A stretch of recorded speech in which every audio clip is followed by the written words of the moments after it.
Hello, housemates! Hello po. Iba na feeling, no? Ang konti nyo na lang. Ilan na lang kayo? Po. Grabe. Parang kailan lang punong-puno pa yung living room ni Kuya. Sa puntong ito, though, alam nyo na, meron na namang malalagay sa alanganin sa inyo. And housemates, I want you to know, ang bilang ng mapapabilang sa listahan ng mga nominado ngayong linggo ay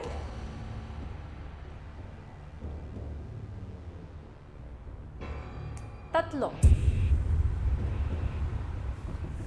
Sa kasalukuyan, meron na lang tayong tatlong adult housemates at 5 teen housemates.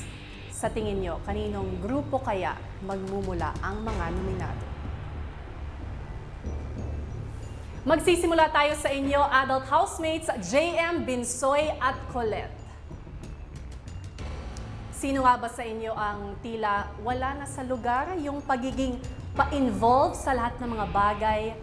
O di kaya naman ay lumulusot pa rin hanggang ngayon sa mga gawaing bahay? O baka naman itinuturing ng threat o mahigpit na kalaban ng inyong mga kasama? Adult housemates, mula sa inyong grupo, ang bilang ng malalagay sa alanganin ay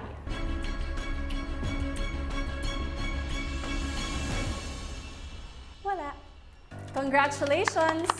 JM, Binsoy, and Colette, you are all safe. Ibig sabihin, teen housemates.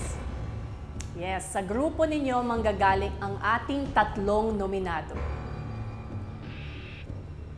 So isipin nyo, sino nga ba sa inyo ang tila kinukulang sa paggalang sa kanyang mga nakakausap?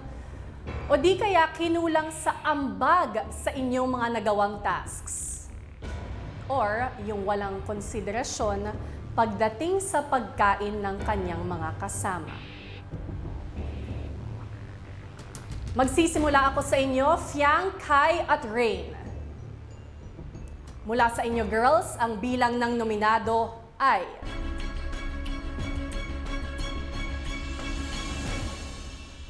dalawa.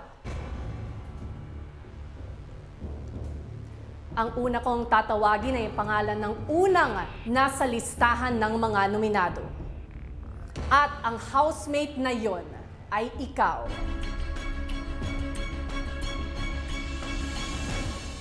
Fiang. I'm sorry, Fiang, ikaw ang unang nominado ngayong linggo. Kai at Rain, sino sa palagay ninyo ang safe at sino ang nominado? Ang susunod kong babanggitin ay ligtas mula sa nominasyon.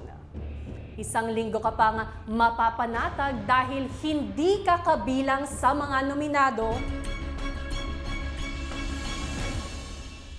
Rain, congratulations, Rain. You are safe. That means, Kai, I'm sorry, you are nominated this week. That's my best friend. Isa na lang ang pangalang hinihintay. It could either be you, Jaren, or JP. If ever, first time ng pareho. Sino kaya sa inyo? Boys, ang huling nominado sa linggong ito ay ikaw.